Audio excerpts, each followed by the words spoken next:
All right, guys, welcome back from spring break. We are talking about Purism, the Harlem Renaissance, De Stael, and the Bauhaus movement this week. Some interesting looks at design, as well as sort of large collaborative movements as well. So we are moving into chapter 11 this week.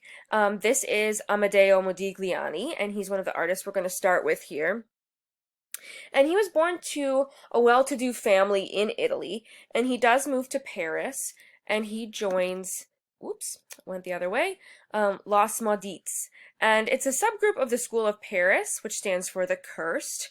It had to do with their united front on both poverty and having illness. Modigliani did suffer from a lot of illnesses, and he does die at age 35, which is pretty sad. But this epithet that alluded not only to the artist's poverty and alienation, but also to the picturesque, ultimately disastrous bohemianism of their disorderly lifestyles. So it's mostly just this group that existed in Paris at the time. So this is kind of their artistic movement within the artistic idea of the School of Paris. So just remember that he's part of Les Maudits versus the School of Paris. Now, his work is very interesting. A lot of it revolves around portraiture and focusing on figures and humans and the human form for his work.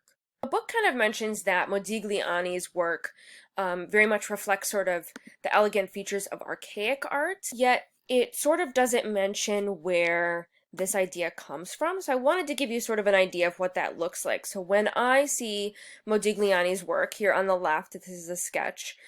When you're thinking about sort of these elongated features and breaking down the form into sort of simplistic features where you're just looking at sort of the eyes, the nose, the mouth, not a whole lot of detail in rendering like the lines and features of an individual too specifically.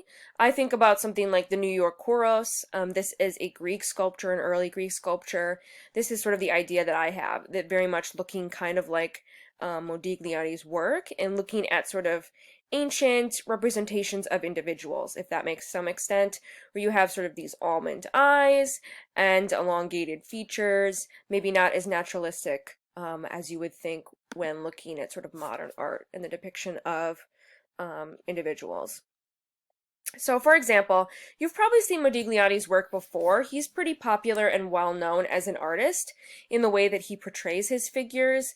So this is a double portrait commission from his friends Jacques and Bertha Lipschitz for their wedding.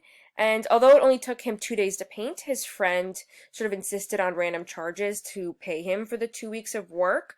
And really, when you look at this work, you get the sense of how Modigliani paints in this sort of mask-like features, right? The faces kind of lack detail in their eyes. They don't really have eyes or pupils or anything, so that's kind of creepy.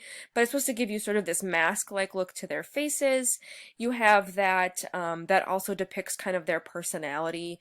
So you have maybe Jacques looking a little more suspicious or calculating, versus Bertha is a little more open and kind-faced, and she's a little brighter. So even though he's doing these sort of simplistic renderings of their faces in these mask-like forms that kind of feel like they lack movement, they still depict sort of the personality of the sitter.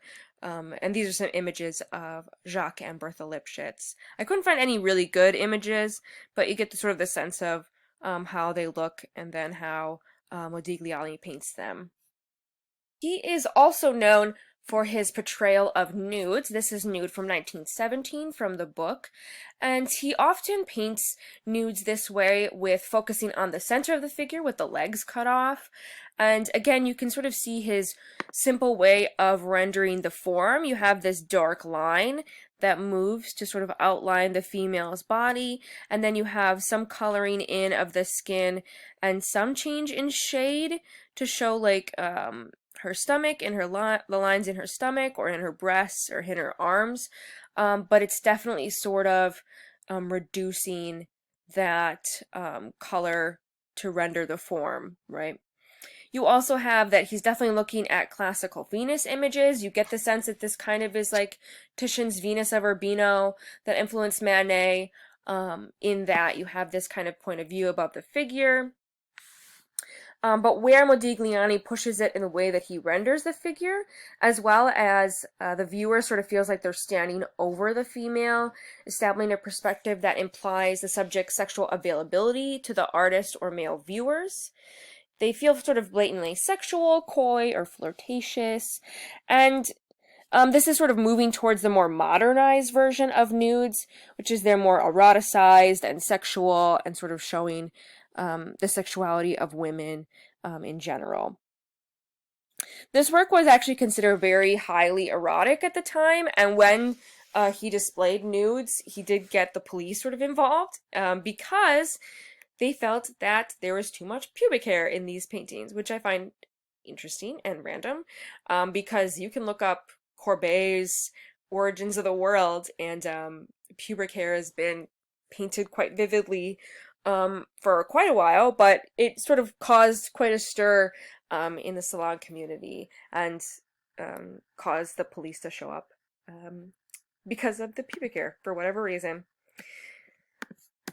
Now, when I saw these, I definitely was thinking about it as sort of recently the new one came out, and how the painting that Stanley is scared of in his father's office is based on a Modigliani. And I did find out that it is indeed based on Modigliani painting, which is really interesting.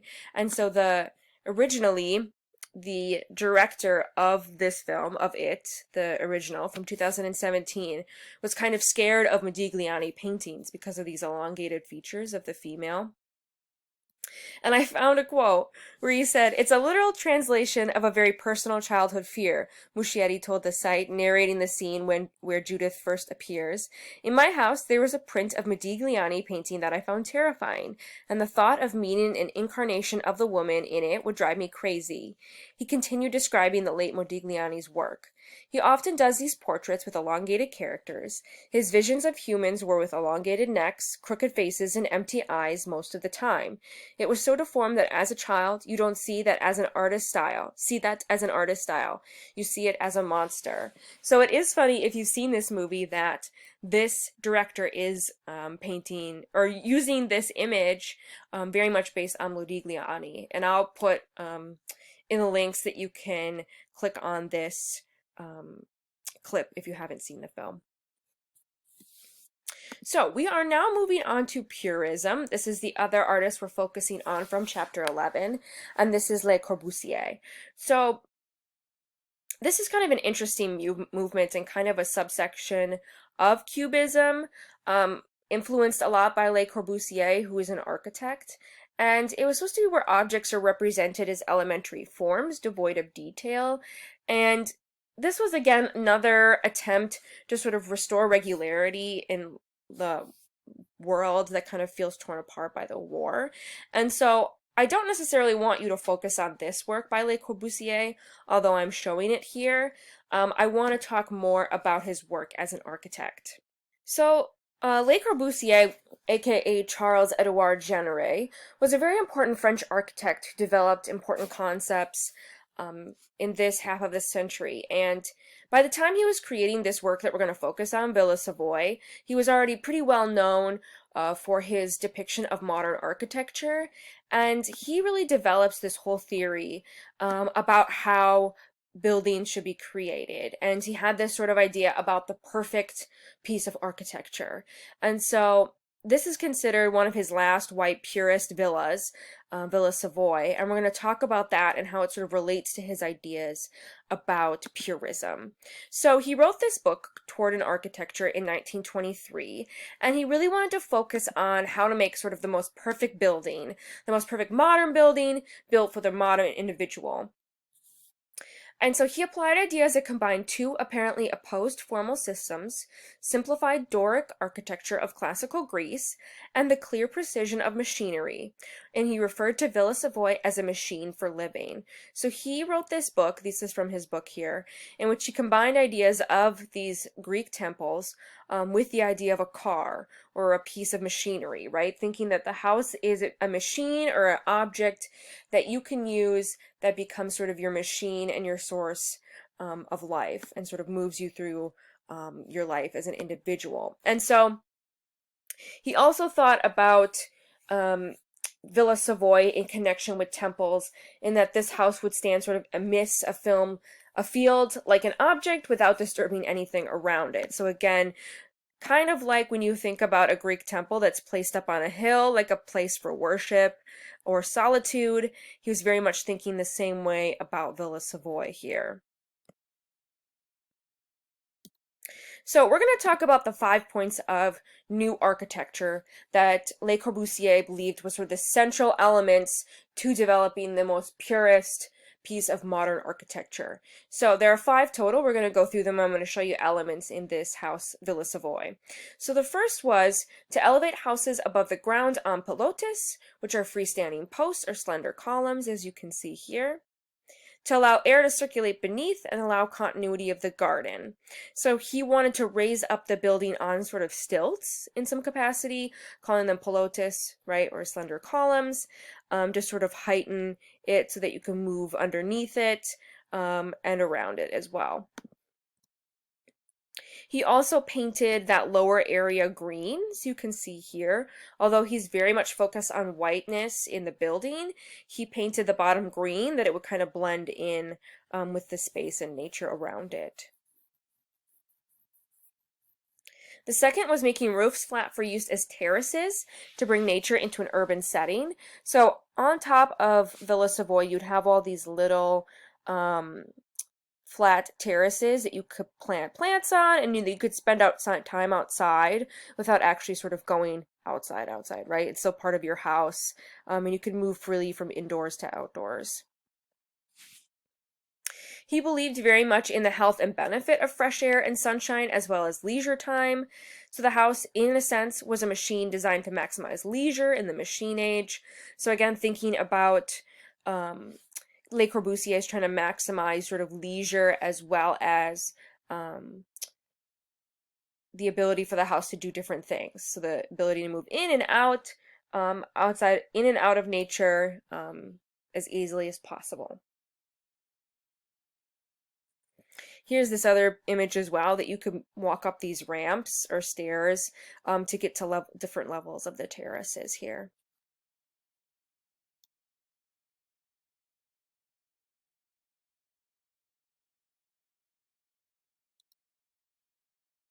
And then third is an open floor plan relieved of load-bearing walls, allowing walls to be placed freely and only where aesthetically needed. So you don't have these posts that sort of break up the movement of the building and how you move from room to room. And then a free facade whose smooth place could be used for formal experimentation.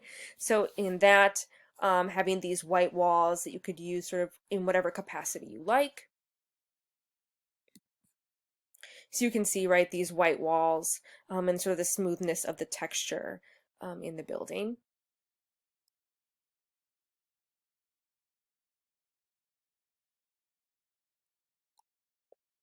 And again, you can see sort of in these not wanting the columns to sort of break up the space, kind of keep them far away from the central area.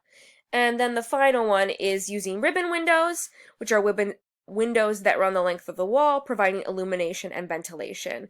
So you'll see that he has these massive windows that move all throughout the house that allow you to sort of constantly be seeing the outdoors and connecting with nature as well. And this is going to become quite popular in modern architecture. I'm going to show you a couple other examples today as well. I also wanted to show you the bathroom because it's a really interesting feature in the Villa Savoy. This is the bathroom here with this sort of lounge chair that he created out of tiles, as well as this very interesting bathtub that sort of allowed for other leisurely activities, right? So Le Corbusier became very, very famous for Villa Savoy and developing the points of architecture that are going to lead him into sort of that type of architecture and use of windows being used by other artists as well. So with that, we move into the Roaring 20s, which is a really famous time period. Most people have a pretty general idea of what's going on in that time, mostly related to The Great Gatsby by F. Scott Fitzgerald, who said that his wife, here on the right, Zelda Fitzgerald, was the first flapper, but women are feeling more liberated and still wanting to work until they are married, and they become big consumers of popular products and fashion, which is why fashion becomes so popular. We also have them smoking cigarettes more often and being involved in that culture as well. So the more sort of quote-unquote feminine use of cigarettes. And these flapper ideas and images that we see from the 1920s really sort of supposed to... Well, the flapper as a whole really symbolizes this kind of freedom that's this freedom feeling in the 1920s when everything is going so well financially after World War I, and people are thriving. There's this unmatched prosperity and cultural advancement. And so you have the flapper with her short skirt, short hair, noticeable makeup, and fun-loving attitude represented a new freedom for women. The old restrictions on dress and behavior were overthrown. Highly publicized flappers shortened their skirts, drank illegal alcohol, smoked, and otherwise defied society's expectations of proper conduct for young women. So we had this great movement of fashion icons like Coco Chanel and Greta Garbo and Gloria Swanson, really coming to be a part of the flapper culture in the 1920s.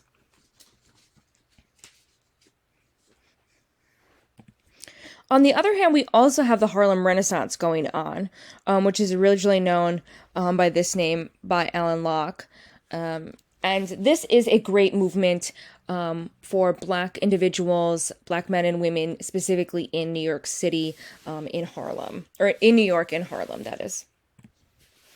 And the Great Migration comes between the two world wars, where hundreds of thousands of African Americans migrated from rural, mostly agricultural South to the urban, industrialized North, fleeing racial and economic oppression and seeking greater social and economic opportunity.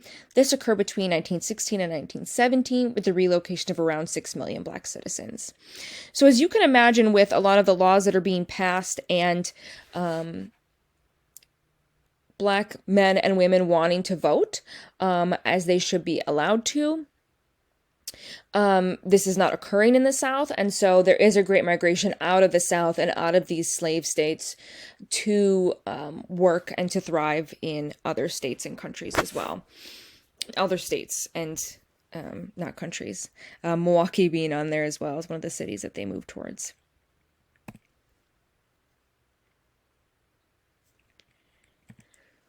These people are really moving to try to understand and achieve the American dream, as so many people wanted at the time. And in New York, in Harlem, you have this intellectual, social, and artistic explosion of the 1920s that is called the Harlem Renaissance, which is jump-started a lot by the Great Migration. Intellectual leaders like Alan Locke was a professor who argued that Black artists should seek out their artistic roots in traditional arts of Africa rather than in art of white America or Europe. And he encouraged African Americans to become politically progressive and racially conscious. And the movement is really known for jazz music, obviously, as that one probably pops to your mind right away, but also for literature and fashion. Aaron Douglas, who's a famous artist here, who we're not going to talk about in this class because he's not a female as much. He did the cover of Alan Locke's book. We have Zorneal Hurston being one of those leaders in the Harlem Renaissance. She moves to New York City in 1925. She was an anthropologist, author, and filmmaker, studying early racial struggles. And she wrote some fiction and nonfiction about sort of struggling Black culture at the time. And she really doesn't become that famous or necessarily that financially stable. And she's supposedly buried in an unmarked grave, I've heard. But a lot of her books have become sort of popular in more recent decades. So, for example, Their Eyes Were Watching God from 1937 was a famous book that explored Black women in Southern Florida in the 20th century, like Janie Crawford and her sexual awakening. This was a book that I had to read in high school. I don't know if if you guys did it at all, but we read a lot of Zorneal Hurston as well as Toni Morrison, really as sort of symbols of this time in the United States. Another book that she also wrote, she could not get published in 1931 when she finished writing it. And so it actually was just published in 2018, I believe. And it's been talked about since sort of 2016. And this book, titled Barracoon, which is about a type of barrack where slaves are imprisoned before moving them overseas. This manuscript stayed in the Alan Locke collection at Howard University until it was recently decided in 2016 that they would publish it. And the story focuses on a transatlantic slave, Cujo Kazula Lewis, born Olule Kosolo, whose story was documented by artists like Emma Langdon Roche on the right here. And so these sort of monumental works that she focused on really sort of changed people's perspectives on Black culture and what they were suffering from in the 1920s as they were sort of gaining more rights, but also being held back by the Ku Klux Klan and Jim Crow laws as well. We have other famous literary figures such as Alice Dunbar Nelson. She was a famous poet. She wrote I Sit and Sew. So some of these other ways in which Black lives and identity are being recorded.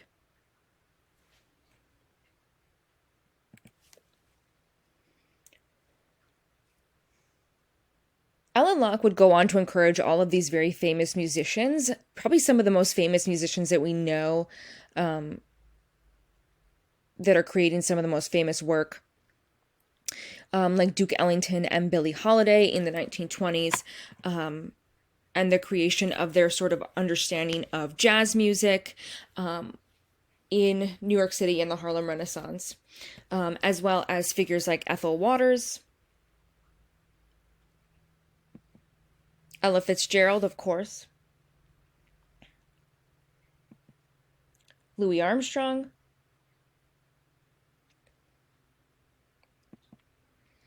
you have famous, this famous burlesque dancer, Josephine Baker, was very famous and popular at the time. I've seen her come up more recently, but she was a very famous dancer and figure in the 1920s Harlem Renaissance. A lot of these figures performed at the Cotton Club, such as Josephine Baker. Even though they were not allowed to go there as patrons, they were only allowed to go there as performers, as you can imagine. And other famous actresses like Lena Horne as well.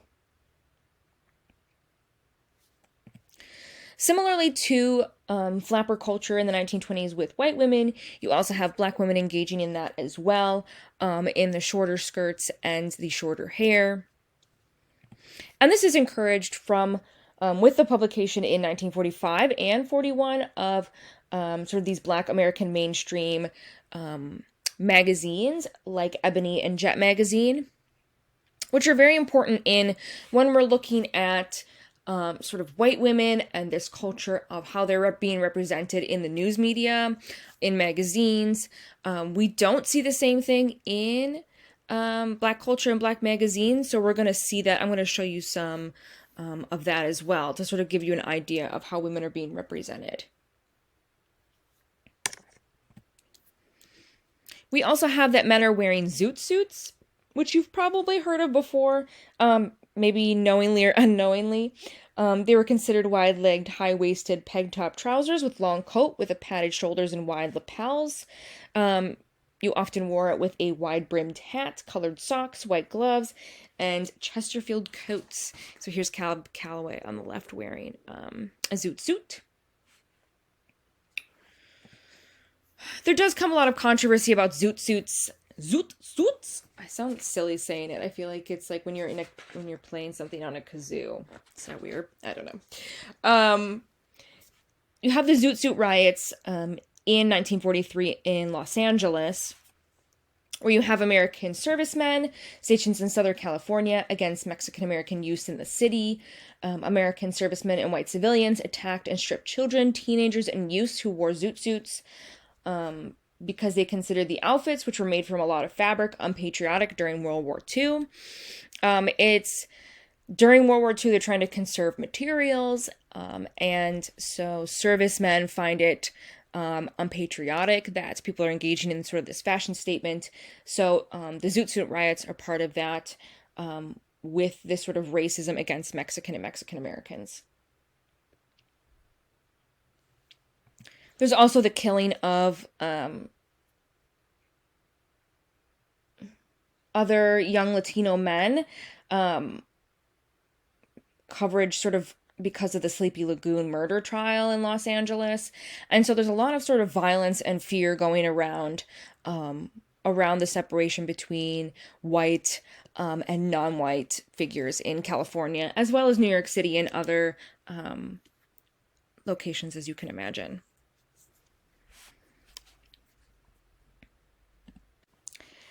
In this period of the Harlem Renaissance, we also have very famous Black female artists like Louise Malu Jones. Hopefully you heard about her in modern art class.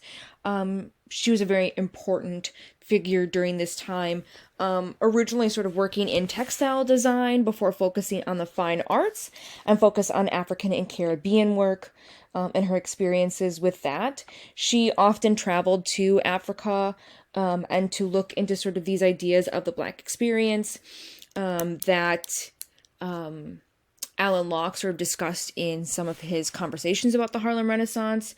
She created sympathetic representations of Black American experience and the reclamation of American heritage.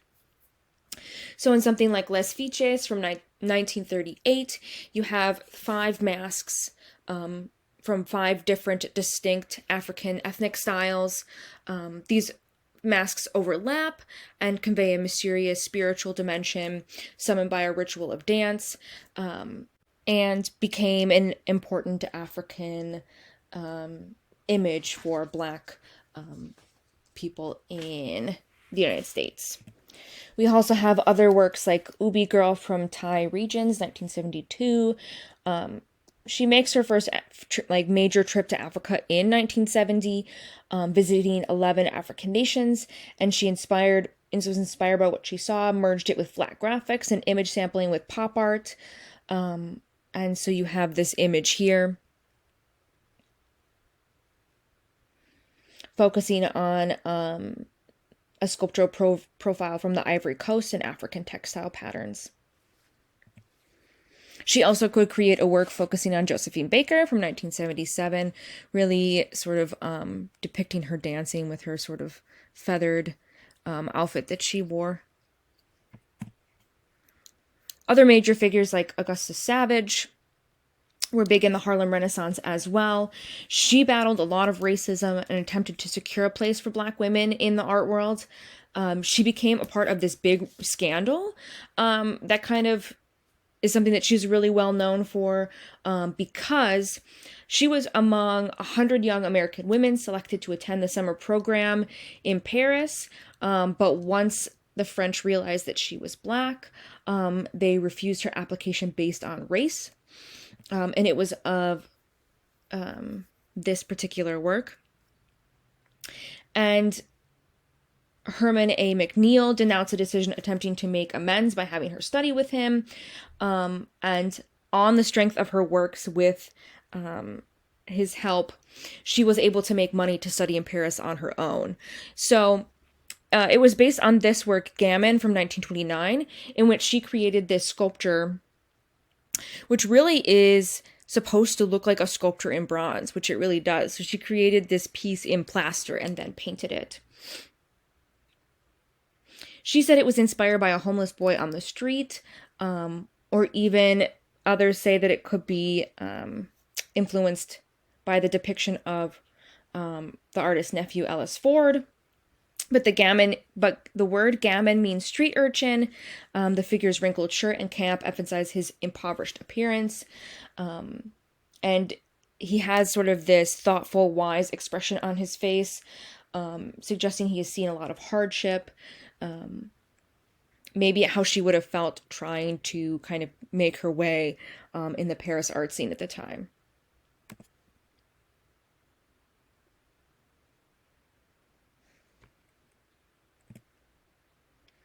Other works included The Harp from 1939, in which she depicted 12 stylized black singers in gradual heights with the symbolized strings of the harp, supposed to kind of look like a black choir wearing choir robes here, and sort of worshiping God. Kind of thinking about singers becoming instruments of God, sort of physically and metaphorically. All right, we are moving into another movement that is in chapter 12, and this is De Stil, or De Stahl is usually how it's pronounced. I know that's kind of a weird word for us, but Switzerland and the Netherlands are going to stay neutral during World War I, and they produce this artistic movement. And it very much has a lot of connections to constructivism and Russian suprematism. So if Liszewski was attempting to reform human thought through art, then a contemporary Dutch movement attempted the same, using even more simplified means called de Staal, or the style. And in this artistic movement, they embraced geometric abstraction and constructivist ideas, free form from the resurgence in classicism that led so many French avant-garde artists to retreat from abstraction. They moved to radical abstraction of landscape and architecture, to simple, austere form of geometric art, and unify forms of visual art that would unify humanity. So they believed that they could unify forms of art that would then unify this humanity torn apart by World War I. So you have these two main figures, Mondrian and Theo van Doesburg, and Mondrian is going to meet Theo in the Netherlands during World War II, who shared his views, and Theo van Doesburg produces the magazine called De Staal, which is here. And it's kind of interesting because the title of the magazine was instructive. These artists did not want to work in a style, they worked in the style, right? De Staal means the style. They literally believed that they were creating the style of the 20th century, right? So they literally called their movement the style. So they thought about two kinds of beauty, a sensual or subjective one, and the higher rational objective universal kind, which is the one that they're going to focus on. Mondrian wants to eliminate representational elements because of their subjective associations, and curves because of their sensual appeal. Moreover, he wrote, artists can help us visualize this inner construction by making completely abstract paintings out of horizontals, verticals, and primary colors only. So they're going to start working with the straight line, the rectangle, the cube, so very basic shapes, and then very basic colors. So red, yellow, blue. So you probably have a relatively good idea of who Piet Mondrian is, because he's such a famous artist and has been so influential in the long term in this style and otherwise. And he kind of breaks up with the Gestalt movement and then comes back, but he's very much interested in thinking about the fundamental harmony that unites all living things, and this essential unity manifests itself visually in certain shapes, especially simple shapes like squares and circles. And so he's going to become famous for that. Recently, I found out that he had a Hitler mustache, which is really unfortunate.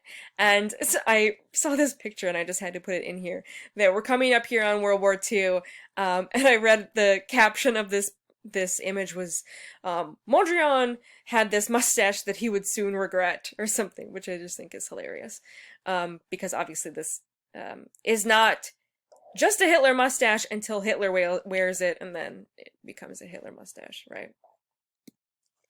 So you've probably seen his work and familiar with something like this. This is composition with yellow, red, and blue from 1927 in sort of breaking down images to their essential forms. So the three primary hues of red, yellow, and blue, and using neutrals like white, gray, and black, and then these horizontal and vertical lines. And these two linear directions are meant to symbolize the harmony of a series of opposites, including male versus female or individual versus society, etc. So he very much believed this was the essence of higher beauty, and it would resolve conflict and create sort of equilibrium. And so he believed this was bringing sort of a universal style to art in his work. So he really believed that this was sort of the tantamount highest level of art that you could get to. He was also about sort of decorating the world, kind of like when you think about Art Nouveau or the arts and crafts movement. It wasn't just about art itself, but also about the world around you. And so when you would go and see something like Mondrian's studio in Paris, you could actually see how he was using his style in everything that he had. So everything in his home was colored and painted just like this. So this is sort of a recreation of what that would have looked at, that Mondrian was very invested in this style as sort of redecorating the world and the ideas of art in general. And Mondrian continues to influence a lot of artists and fashion designers as well today. So like, for example, the Mondrian dress by Yves Saint Laurent here on the left, as well as Prada's A&W collection in 2011. There's a lot of different spreads that you can see where artists are even calling it the Mondrian collection, right? Completely being involved in his ideas and producing it in garments. And of course, you can see it in buildings or paintings as well. You can really see it anywhere when you look and start thinking about sort of how Mondrian developed this idea.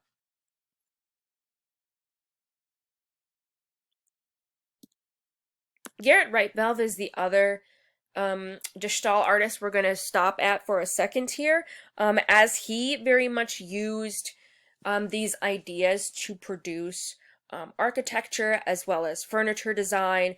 And so he's very famous for sort of taking Mondrian's ideas to the next level. So this is the Schroeder house that he produced in 1924, and the Schroeders lived there for about 60 years until they donated it as an image and representation of Gestalt art. So you can see again here in the interior you have the production of using primary colors and these sort of typical simple shapes in the production of rooms and interior decorative design. And he's also very famously known for producing the Red Blue Chair, which is very much sort of taking Mondrian's paintings and breaking them down into a literal chair here itself. So the last movement we're going to talk about is the Bauhaus, and this really starts with an understanding of Walter Gropius, who is really sort of the main figure in developing Bauhaus sensibilities. And so he was an architect, and he very much maintained an unwavering commitment to the belief that modern technologies and manufacturing practices could be used to serve aesthetic ends. And after World War I, he was called to sort of revive artistic schools and ideas, because you really have sort of artists that are being produced by these types of schools are really sort of formal artists, and what Gropius wants to do is to really invest time into producing sort of modern day artists who are looking at all sorts of manufacturing and production of art. And so he is going to take over in 1918 the School of Industrial Design that was actually run by Henry van der Velde up to then. So we saw this artist before in looking at his Trapon, his production of Art Nouveau posters. And he's going to produce the Bauhaus. And very much so he believed in remodeling this idea of the School of Industrial Design, and so he created kind of this manifesto in which he broke down sort of understanding the idea between fine art and craft. And so there were all these new changes in art, but formal arts education, however, remained rooted in academic practices dating back to the 17th century. There were strict divisions between painting, sculpture, and architecture, and no teaching for art such as decorative or applied arts, printmaking, photography, etc. And so he opens this successful art program of Bauhaus in 1918. In Weimar, which is the capital of post-war Germany, and it very much connected with Russian constructivism along with his support of functionalism, believing that art could improve society, that launched this unparalleled institution. And until 1928, he led this movement towards the Bauhaus. And so breaking down these barriers between fine art and craft and industry and bringing them together in this art school. So he wrote the Bauhaus Manifesto, also known as Staatliches. My German is not great. Bauhaus, commonly known as just the Bauhaus, which means building house or school of building. And the Bauhaus believes the machine to be our modern medium of design and seeks to come to terms with it. And he had this call of architects, sculptors, painters. We must all turn to the crafts.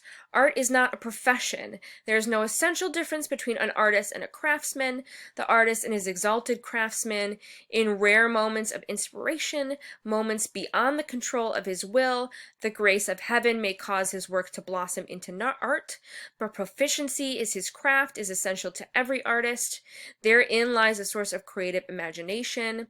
Let us create a new guild of craftsmen without the class distinctions which raise an arrogant barrier between craftsman and artist. Together, let us conceive and create the new building of the future, which will embrace architecture and sculpture and painting in one unity, which will rise one day toward heaven from the hands of a million workers, like the crystal symbol of a new faith. So, as you can imagine, this doesn't seem sort of revolutionary to us now, but for this time it was a very revolutionary idea to combine sort of the formal arts with these sort of traditional arts of making furniture and textiles, etc. So he's going to combine these all into the production of the Bauhaus and their ideals. So Walter Gropius is also very well known for producing the Bauhaus building in Dessau, Germany, in 25 to 26, in sort of allowing for this relocation of the Bauhaus, which started in the Weimar Republic. And this building kind of frankly acknowledges the reinforced concrete and steel and glass of which it is built. And it founded this center as well for learning. So here's some sort of sketches. This is the seal of the Bauhaus. And then it allowed for these great classrooms and studios and workshops and library, as well as living quarters. So there are a lot of different famous professors, and we're going to talk about a couple of them here, which came to teach at the very famous Bauhaus. And we're only going to briefly talk about Kandinsky, but he is here as well, that we've talked about in the past in Expressionism. So we're going to start with Laszlo Maholi-Nagy and his work. He was very interested in abstract art and constructivism, as well as functional design and photography. And in 1921, he really started to focus on light, space, and motion. And he produced this very famous sculpture, Light Prop for an Electric Stage. And he started creating these light and motion machines built from reflecting metals and transparent plastics, and they're really considered one of the first sort of kinetic sculptures. So these are sculptures that move on their own, that have these engines, and they became sort of very famous works of art at the time. It's a little weird to look at, so I have included some videos for you to look at as well, two in total, to really get a sense of what Moholy-Nagy was going for when he produced this like really interesting kinetic sculpture. We have all these sort of different moving elements as well as light. So take a look at those videos before you come back here.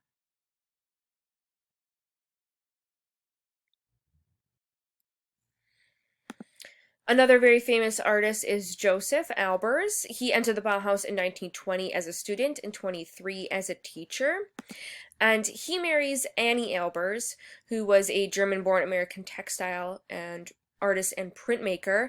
And there are about 11 years difference between them, but they really become pioneers of 20th century modernism. So we're going to talk about both of them.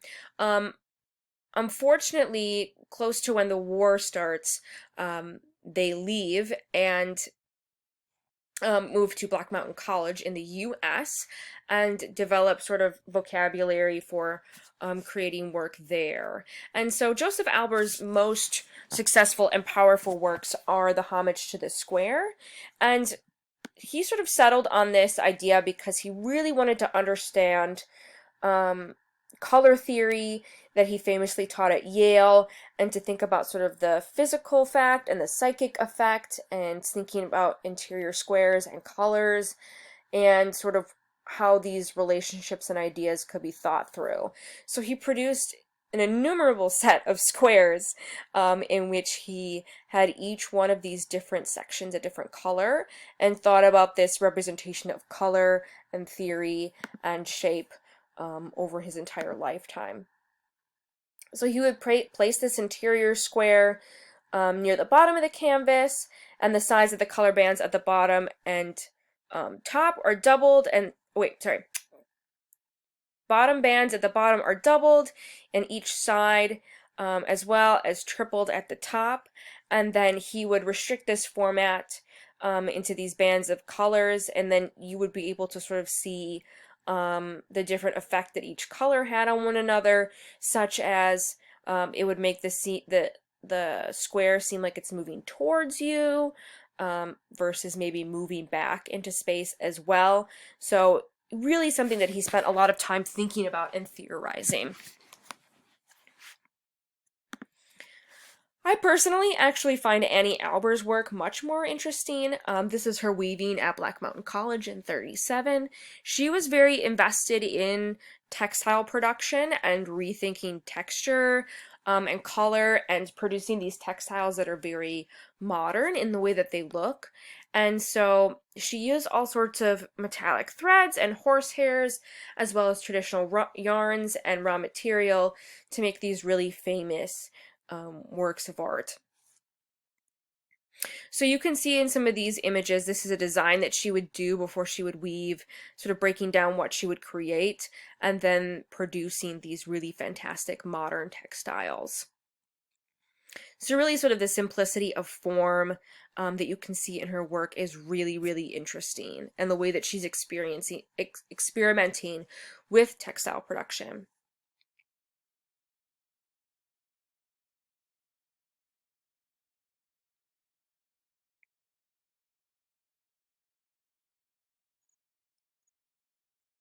Here's another design.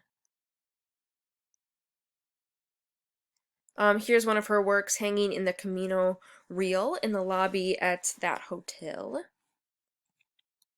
Here's that work here.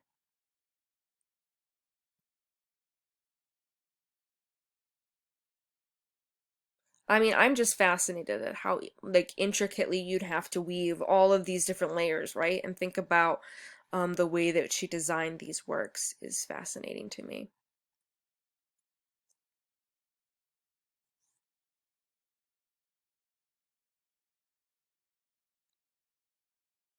This one is one of my favorites.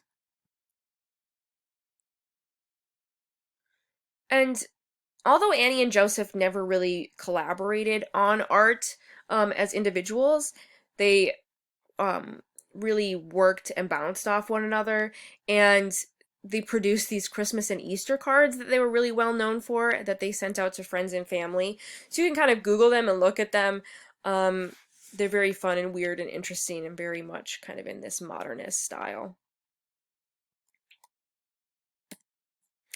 Gunta Stossel is another really famous German textile artist as well that played the fundamental role in the school's weaving workshop. She's the only woman to be in charge of a Bauhaus workshop, although women were kind of accepted and they could participate sort of in the Bauhaus.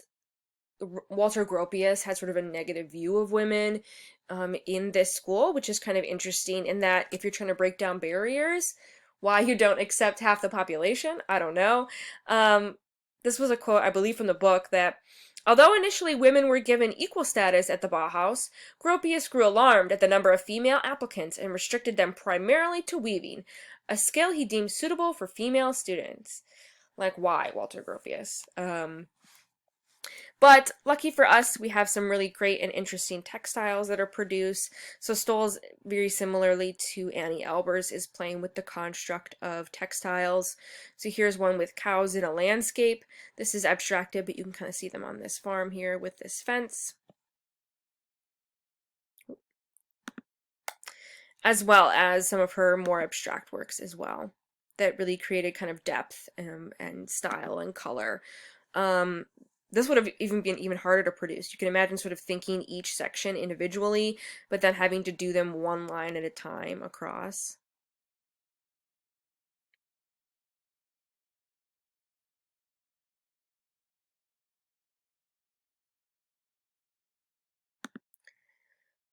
Oskar Schlemmer is another famous Bauhaus teacher. He's probably one of the most famous ones that came out of the Bauhaus because of his Triadic Ballet, and we're going to talk about that. But he was a German painter, sculptor, and designer, as well as choreography, and he ends up sort of focusing in on the stage and in theater, and starts talking about kinetic motion studies and figurative illustration and philosophy. So you can kind of think about his connection with someone like Moholy-Nagy and his kinetic sculpture.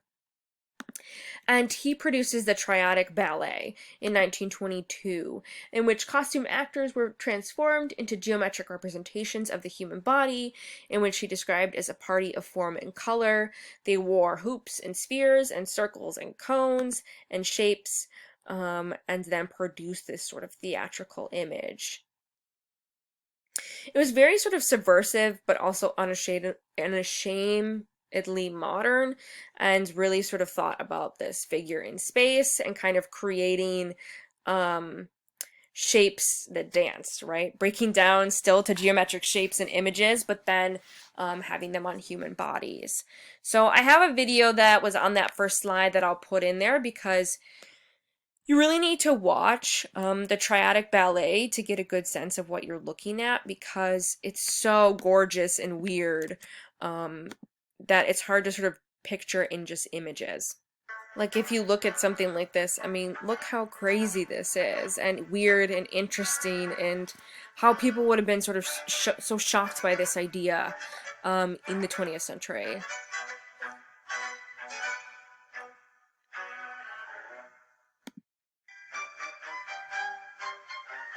I mean, just make sure to take a look and see what Oskar Schlemmer is doing.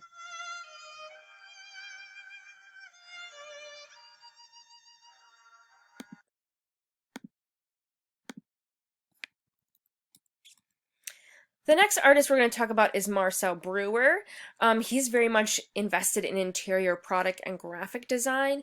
As with a lot of artists in the Bauhaus, we have craftsmen coming out, right? Because as Gropius is wanting to produce not only art and artistic ideas that are more formal, he's also very much investing his time in artists who are rethinking design, like chairs with Marcel Brewer, or even sort of kitchen items, etc. So we can start out by looking at this African chair. This is a work from 1921, which is a collaboration between Marcel Brewer and Gunta Stoll, who was the tapestry worker that we just looked at. Textile, that's the word that I wanted, not tapestry. Textile worker that we just looked at. And this is an early Bauhaus work that frames Gunta Stoll's weaving with these colorful and abstract patterns with Brewer's production of chairs. And so this is a 5-legged chair, which is really interesting. And they thought this work was lost for a long time, but it has resurfaced in 2004. We didn't know where it was for a long time. But Brewer really goes on to make these very influential pieces of design that have really influenced art and furniture production since then. So this is Armchair Model B3, and this is really his most famous design in making this first tubular steel chair. And he took an overstuffed club chair and keeping just the mere outline in the elegant composition of steel, he sort of broke down the ideas of a chair. He said that unlike heavy upholstered furniture, his simple machine-made chairs were airy and penetrable, as well as easy to move, and he really drew inspiration from his tubular steel handbars of his bicycle that were strong, lightweight, and mass-produced. And so he created this first chair that became a model for other chairs that he produced, as well as furniture design in sort of contemporary style today. And this chair was named the Wassaili Chair after Kandinsky. We also have him producing the Seska Chair, and again, continuing his exploration of tubular steel, he made this one snaking metal outline to produce just this outline of a chair. And this was new because here you have not any back connection, right? So that the chair has to be purely held up by the weight of the steel itself and the structure. So this was the first ever cantilever chair, which was that it was not the typical 4-legged chair. You have really interesting other pieces of furniture as well, like from Peter Keller. This is his cradle. He executed a lot of furniture design, and this is sort of his most well-known work from 1923, in which he uses geometric bodies painted in fundamental colors, like the blue circle, yellow triangle, and red square, or rectangle, that is. And he was very much invested in color theory as influenced by artists like Kandinsky, as well as producing, this is another image here, as well as producing the red cube chair as well. Now you can imagine something like this wouldn't stand up to safety features of putting a baby in there. Like, what is this, chair caning, right? Like, you have to think that this is not something that maybe would have been used functionally now, but definitely a movement towards like really rethinking design and chairs and furniture in general. Marianne Brandt was another really great figure in the Bauhaus movement because she created some of these really elegant objects that actually were in fact mass-produced on a larger scale. So for example, this coffee and tea service from 1924 that was a prototype for mass production that would have been created in a cheaper metal like nickel, but she was able to get a lot of money for the school in her productions of tables and light fixtures that really went into mass production in these simple forms. You can see that when you look at images like this and try to think if something is a Bauhaus piece of furniture or like a tea set, you can see sort of the breakdown into simplistic forms in looking at the simplicity of an object and really breaking it down to what's necessary about the object. So you can really kind of tell when you're looking at a Bauhaus teapot or something like that because of the way that it's shaped or looked as well. So these are some of the objects that Marianne Brandt made that were sometimes reproduced. I really like this cocktail shaker. I think this is gorgeous, though it seems kind of big, but quite gorgeous as well as some of her lamps that went into mass production.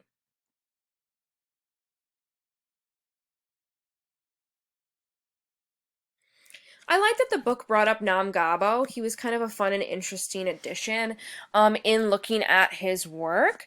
Now, although he never really worked at the Bauhaus, he lectured there occasionally, and he was a major practitioner of constructivism, like Moholy-Nagy, and so he produces some really interesting sculptures where you can think about, again, these Bauhaus ideas of breaking down things to um, their sort of most basic forms. So I like some of his images, like you can look at Constructive Head number 1 and 2, where you look at a sculpture without mass, allowing volume to be created purely by intersecting areas suspended centuries-old tradition of creating the form with sort of structure, right? You have sort of these different little pieces that build together a face or an image or a structure.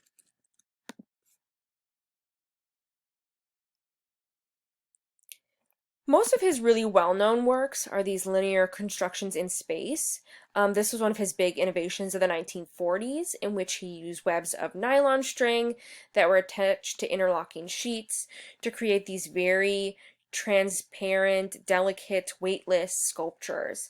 So, and what was really gorgeous about them also was that they reflected light and they articulated space, but in this really sort of delicate but also subtle form. And so these are some of the works that I really know him most for. These sculptures are really gorgeous, and usually in museums they'll have them placed near a window, so you can really see sort of the great reflective surfaces that he produced. This is a linear construction in space number 2. I mean, just really gorgeous.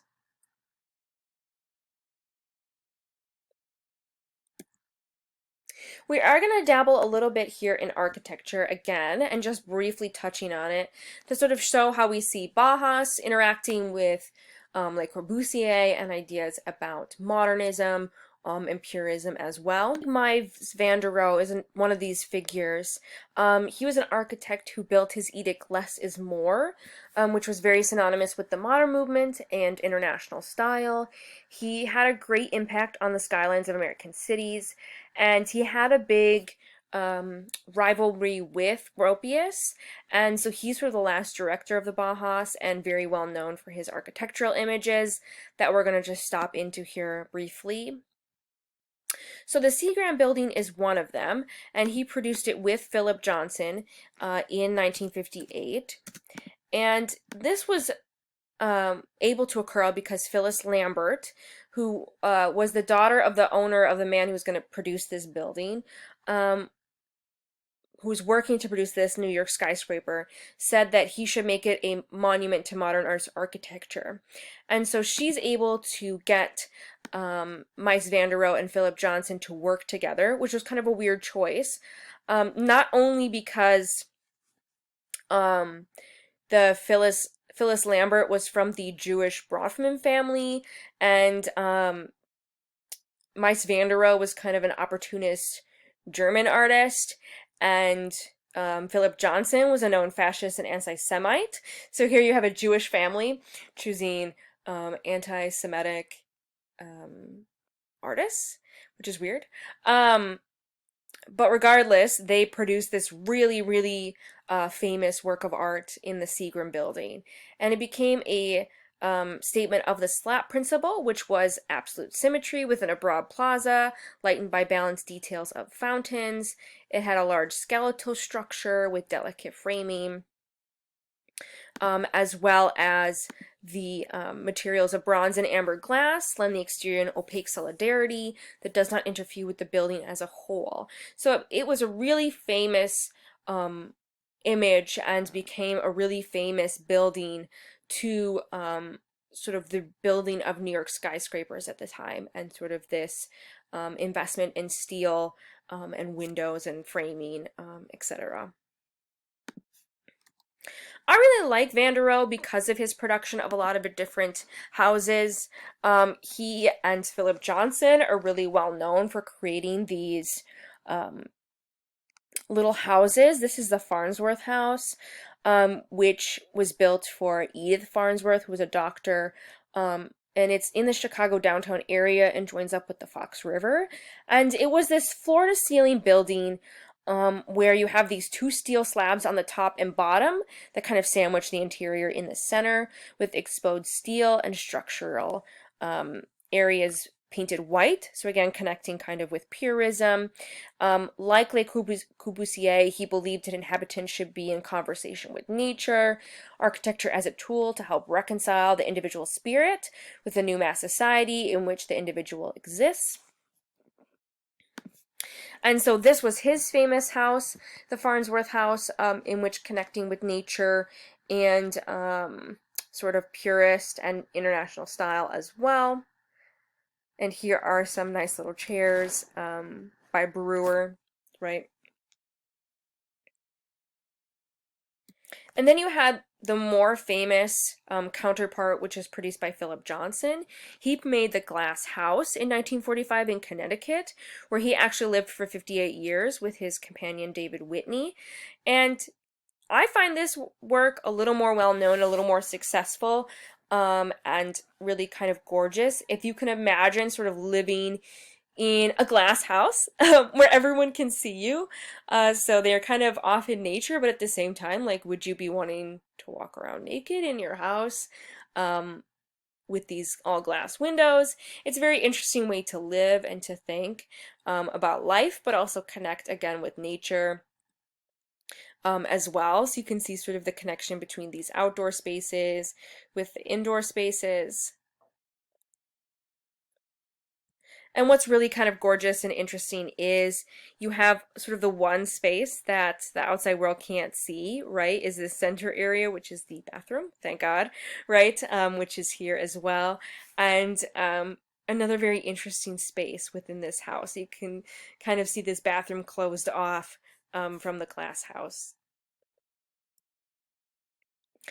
Now, as we sort of wrap up Bauhaus and looking at this sort of modernist movements, I wanted to show you this collage, which is called The End of the Desa Bajas in 1933 by Yamawaki.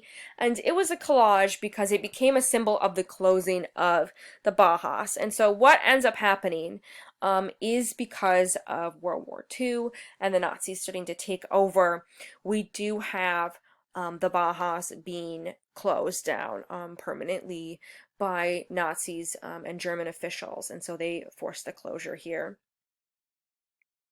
And you do actually have the bombing of the Bauhaus building in Dessau, Germany, in 1945.